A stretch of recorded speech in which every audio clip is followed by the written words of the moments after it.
Shut up! Don't defy me, you jobless hag! It's my husband Herbie, his face beet red, screaming at me. Just like Herbie says, I don't work.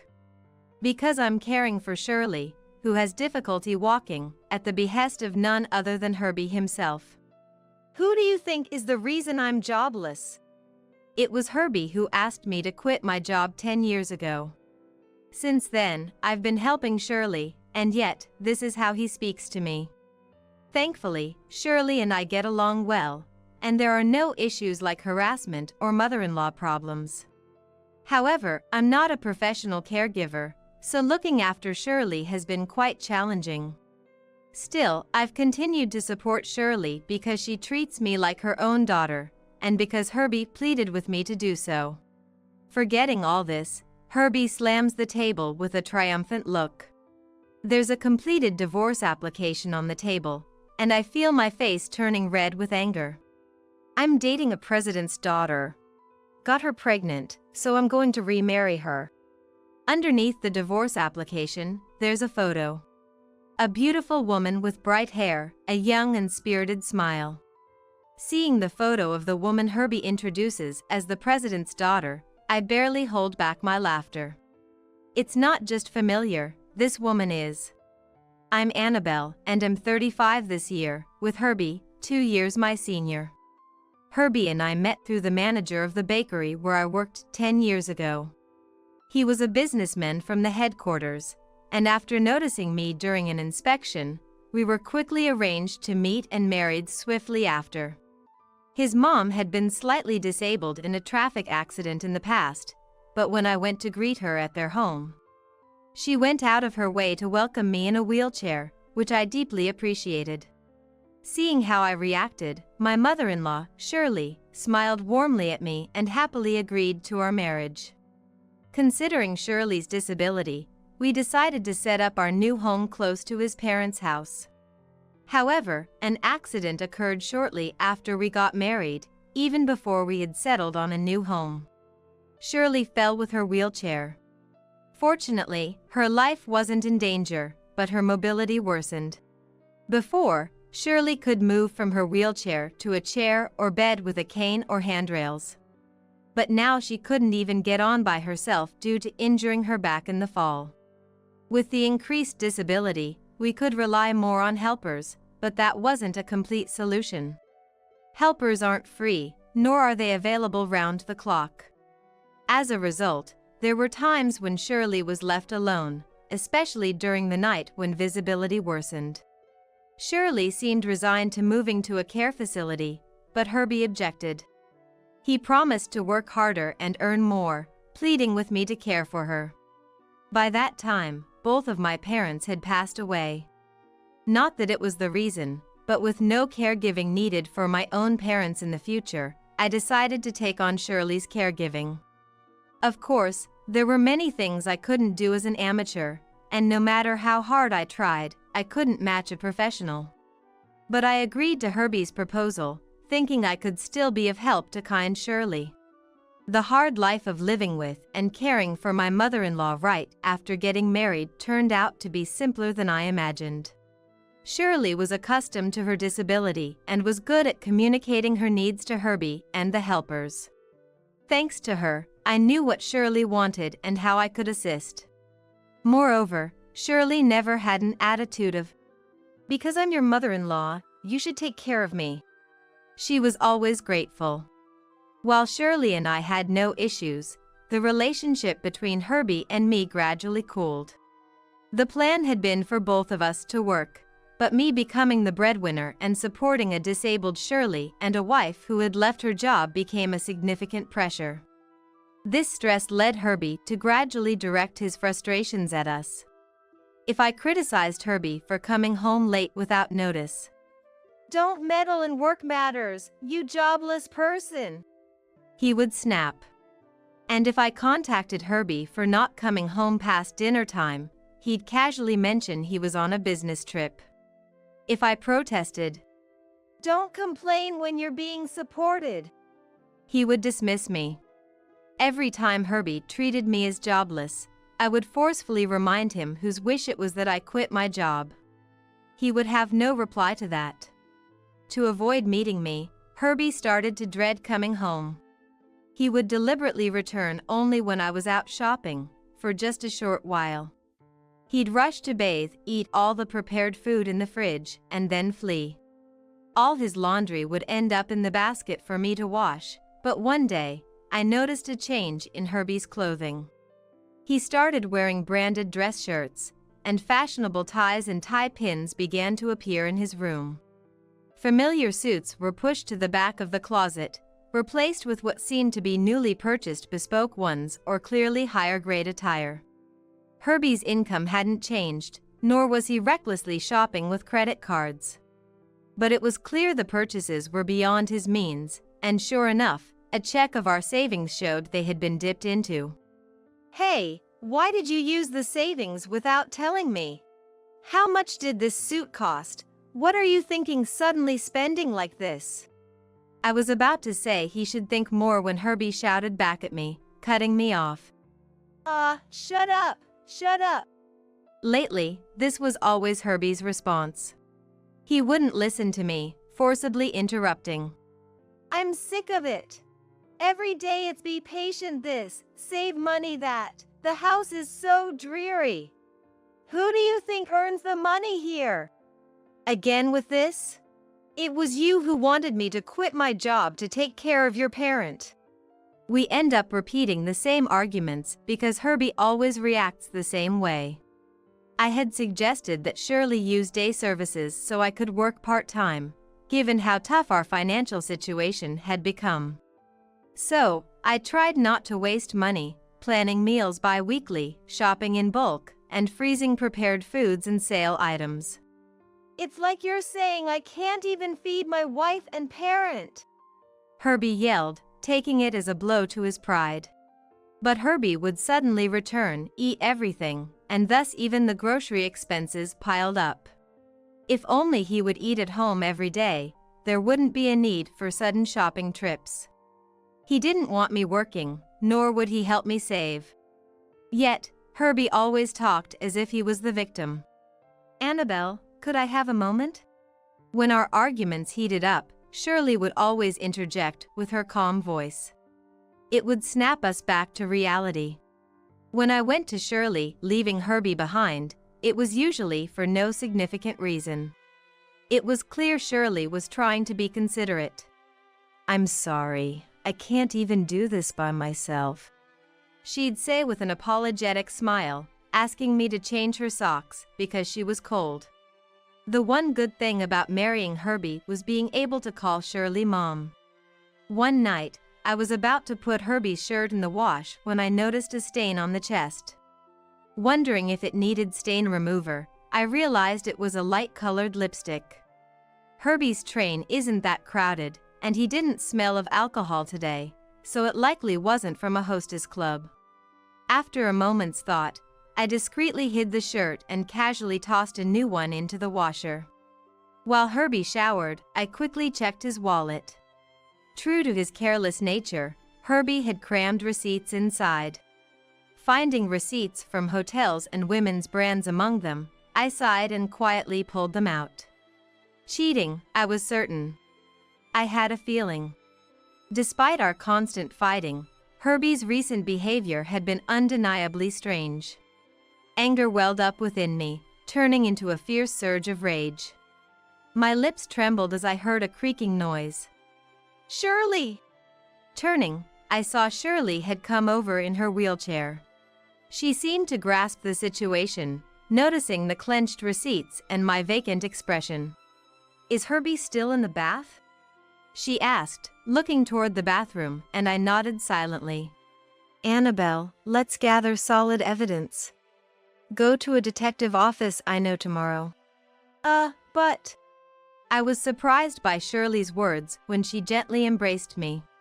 "It's okay, I'm on my daughter's side." The next day, after sending Herbie off, I went straight to the detective agency Shirley had recommended. I handed over the shirt and receipts and waited for the results. Not knowing anything about the other party, I was prepared for it to take some time, but the detective Shirley introduced seemed very capable. Within about a week, they provided me with a report and a mass of evidence photos. The woman's name was Trisha. She was 34 years old, seemingly an office worker at one of Herbie's clients. She appeared in the distant shots wearing the same color lipstick that was on Herbie's shirt. I decided to confront Herbie that very day. When he came back from work, I showed him the lipstick-stained shirt and photos. Can you explain this? I already knew everything from the investigation, but I was curious to see what excuse Herbie would make. What excuse would a man who enjoyed himself without helping with housework or caring for his parent, leaving it all to his wife, come up with? Herbie glanced at the shirt and the photos, then snorted with a laugh. I had expected some panic, but he didn't show the slightest sign of it. "Ah, you caught me." He tossed the photos aside and stretched grandly. Shirley and I were taken aback by his unexpected reaction.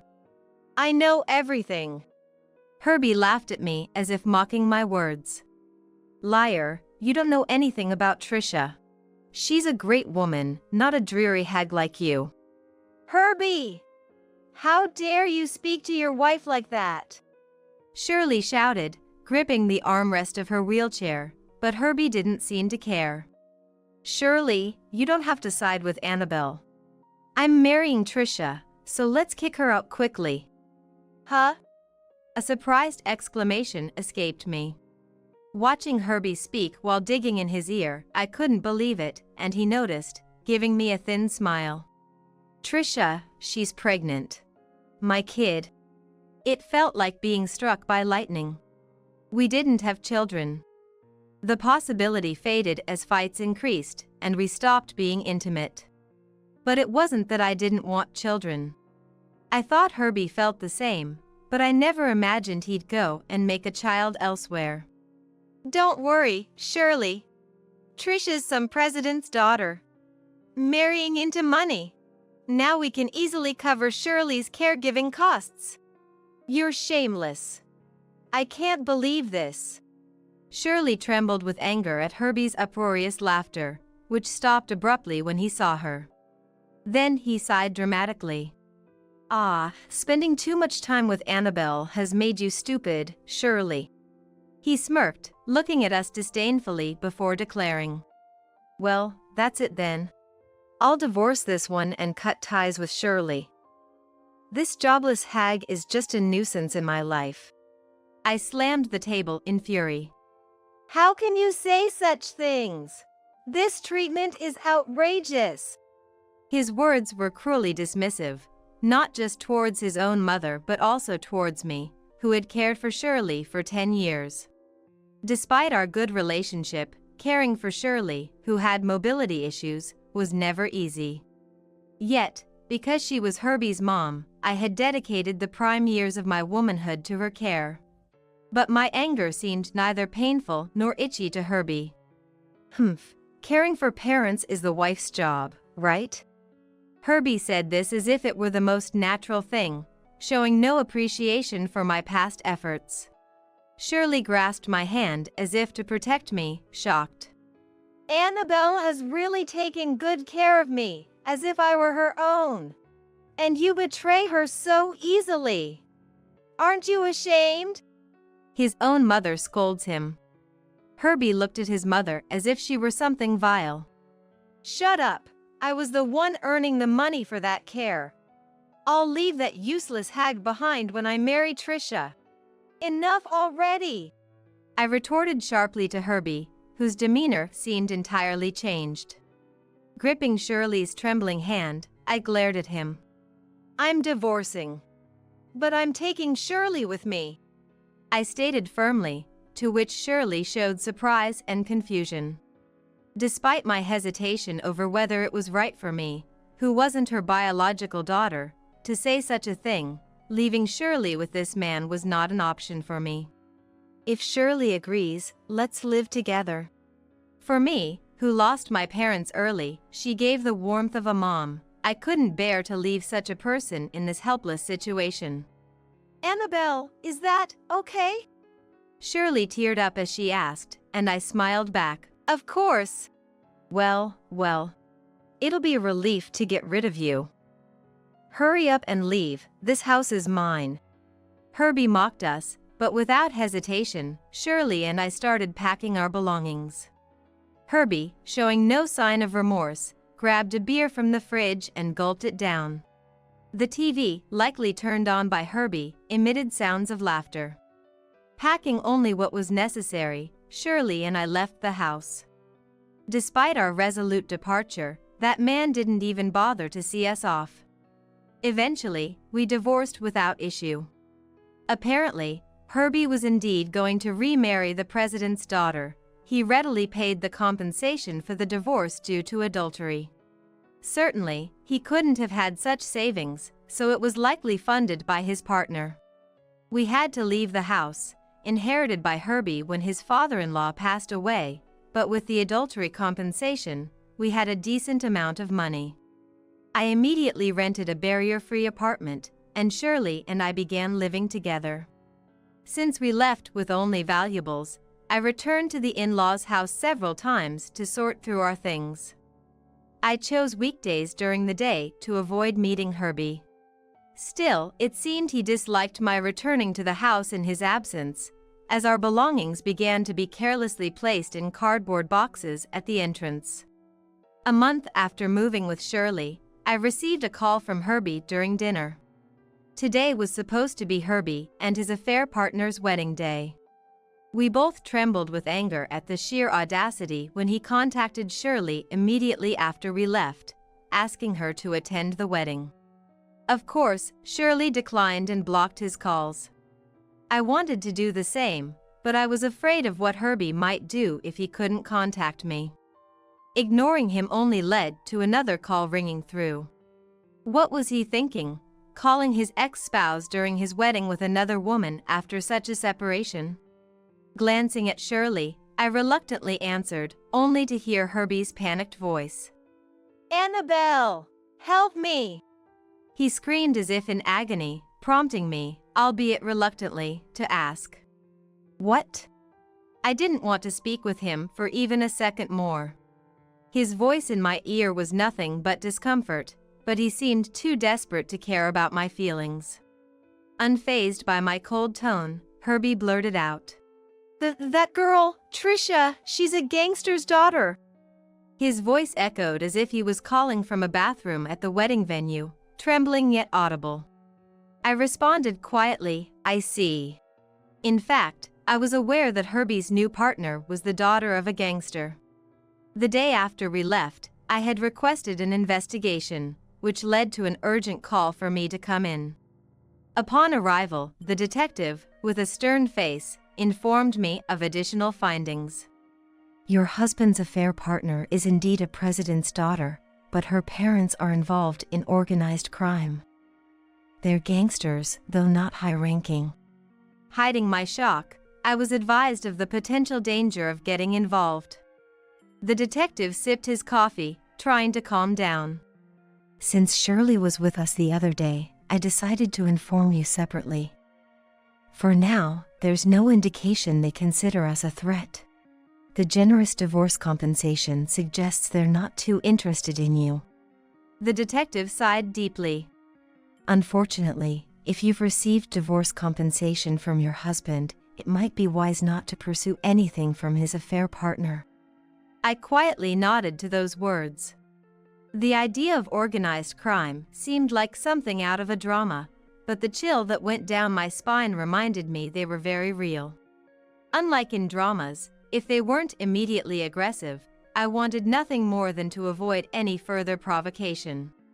After all, who Herbie's affair partner was, or where she was from, didn't matter to me in the slightest.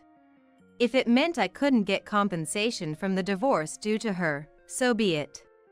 What I couldn't forgive was how Herbie discarded me and Shirley like we were nothing more than trash. "Please, Annabelle, take me in." "I refuse." I coldly rejected Herbie's plea. From his disjointed story, it seemed the wedding was crowded with guests who clearly weren't just ordinary people. Herbie's friends, who had been invited without knowing any better, were terrified and left immediately. With no attendance from Shirley or her side, it seemed to have turned into a wedding attended only by the bride's connections and friends. You're struggling without an income, right? I'll pay for living expenses. So please. Herbie pleaded with me in a tearful voice. I had no obligation to help this man, but I wondered about Shirley. Turning to her, I found her shaking her head slightly. I have no son, Shirley declared. Nodding in agreement, I firmly rebuffed Herbie's request again. That's fine. We don't want anything to do with you, who married such a dangerous person. Besides, don't worry about our finances, both Shirley and I have our own incomes. I could hear Herbie swallow his breath over the phone. Unknown to Herbie, both Shirley and I had stable incomes. Despite her mobility issues, Shirley had been working from home in preparation for possibly needing to move into a facility one day. Because she wasn't making much, barely surpassing $100 a month, Shirley didn't tell Herbie. Just when she finally started earning a few dollars, Herbie and I were not on good terms, and his wasteful spending had begun. Concerned that revealing her income might loosen Herbie's already slack purse strings further, she chose not to tell him. Shirley secretly gave me money to help with expenses, suggesting I might find something I could do from home as well. Now, together, we were making a decent income. Come on, please. Desperate, Herbie tried to cling to any hope of assistance, to which I casually let slip. Oh, by the way, you and Trisha started dating about 4 months ago, right? Looks like the baby's about 6 months along now. Whose child could it be, I wonder? A loud thud sounded in my ear. Perhaps Herbie had dropped his phone, for I could hear him muttering from a distance. What? Trisha's baby isn't mine? Then whose is it? Today's smartphones are impressively capable of picking up such murmurs. As I recalled the additional investigative report I had received, I was about to turn off the phone when an unfamiliar man's voice reached me. Hey, Herbie, the groom's been gone too long, everyone's waiting. Another rough voice chimed in. As I hurried to hang up, intrigued or perhaps concerned, Shirley stopped me, listening intently. Oh, Horace! Herbie's trembling voice was followed by chuckling, as if someone was laughing along. It seemed the other voice belonged to the affair partner's father. You didn't know we were gangsters? Whether Herbie had picked up the phone again or someone else had, wasn't clear. Herbie's squeak was crisp. Don't worry, we won't eat you. Thanks for taking an uncle's kid along with you. A slapping sound, as if someone was being hit on the back, accompanied the man's hearty laughter. Herbie's confused voice followed. Oh, Uncle! You don't know? The kid in her stomach is Uncle's from our gang. The affair partner's father laughed, not a bit ashamed. Shirley and I exchanged looks. What a mess Herbie had gotten himself into. Though we knew the child wasn't Herbie's, the idea it belonged to a gangster was beyond imagination. You're not thinking of divorcing after touching my daughter, right, Herbie? The previous good mood vanished as the affair partner's father threatened in a menacing tone.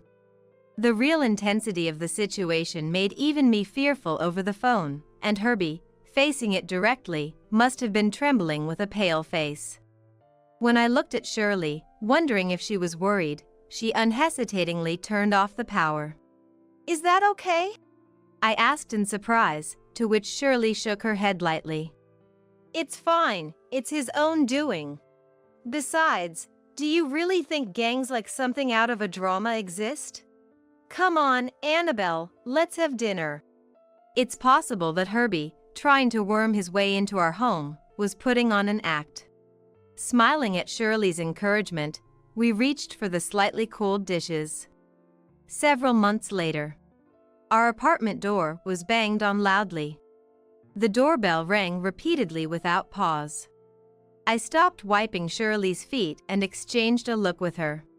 What could it be? I'll check. Whatever happens, Annabelle, don't open all the locks, just in case. Supported by Shirley's hand on my back, I cautiously opened the door with the chain still on. Annabelle! There stood Herbie, significantly thinner, his eyes hollow with terror. I recoiled in surprise, thankful for the chain. Help me, Annabelle, please! His wretched state made me hasten to close the door. But Herbie caught the edge of the door, preventing it from closing. The door didn't break, but it opened easily, and I bit my lip hard. Shirley, Annabelle, please! Look at me, take me in! Herbie claimed he had decided to divorce after finding out the child in Trisha's womb wasn't his, right after the wedding. I wasn't told her parents were gangsters. She said she was a president's daughter. And the child isn't mine, it's a joke. I want a divorce. But when he slammed the divorce papers down, Trisha barely glanced at them before returning to her phone. She just lounged on the sofa in her home clothes, tossing her legs about.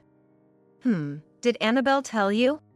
While she nonchalantly stroked her barely noticeable belly and tapped on her phone, Herbie, expecting her to be flustered, found himself the one rattled. I accused her of marrying me thinking I had fathered a child. But then Trisha's father walked in. Unperturbed by Herbie's fear, the father immediately tore up the divorce papers and threatened that if he really wanted a divorce, he'd have to come up with $100,000. $100,000? I was shocked by the absurd amount. Herbie, a mere employee, couldn't possibly come up with such a sum. Of course, Herbie protested, but to no avail. Trisha wasn't in love with me or anything. She just needed a father for her child. Herbie started to cry, but I felt no sympathy. I was surprised by the amount, but so what? Once I knew she was involved with gangsters. I figured a peaceful marriage was unlikely. It's just too odd. There's no benefit for Trisha to cover a divorce settlement just to marry Herbie. It's logical to suspect something else was at play. I don't know their motive, but could he really pay $100,000 and get a divorce? But it had nothing to do with Shirley and me. Or did he really think he could come to his ex-wife and mother he abandoned and ask us to pay instead? I glared at Herbie. Unaware of my contempt, he pleaded desperately. They're making sure I can't escape by driving me to and from work. Herbie lied about an emergency business trip and fled for his life. He'd been visiting real estate agencies during breaks, looking for a barrier-free rental to find us. Look, I'm not asking for the full $100,000, just a little to help pay. Otherwise, he begged, rubbing his head on the floor. So, if I pay $100K, you can get a divorce, right? Shirley! I turned around in surprise at Shirley's interjection, having been silently listening. As I attempted to stop her, thinking she might actually consider paying, Shirley smiled reassuringly and calmed me down. That's right, with $100,000, I can get divorced from Trisha. Herbie looked up at Shirley with a face muddled by tears and snot. But no compassion was found there. Then you should work and pay for it yourself. It has nothing to do with us. Shirley firmly rejected Herbie, leaving him in shock. But, I'm in trouble. Attempting to cling on, Herbie was briskly brushed off by Shirley with one hand. I have no son. My only family is my daughter Annabelle. Gently pushed aside, he seemed to have lost his spirit. Come on, Annabelle, let's not bother with whoever that is and have some tea instead. Is that okay? I asked quietly, to which Shirley simply smiled as if it was nothing. Herbie would no longer be able to call Shirley Mom. Even if he did, there would never be a response again. It seemed he finally realized the extent of his actions. Staring blankly at us without even wiping his tears and snot. Please don't come here again. As I moved to close the door, heavy footsteps thundered. Looking to see who could make such a noise, I saw a man with a large scar on his face, grinning as he approached. I trembled behind the door, but the man smiled warmly at me. Sorry about our Herbie causing trouble. We'll be taking him back now. His cheerful voice contrasted starkly with his actions as he forcefully pulled Herbie up by the arm. The disconnect between his voice and actions left me feeling dizzy. Why are you here, Horace? Herbie's voice was faint.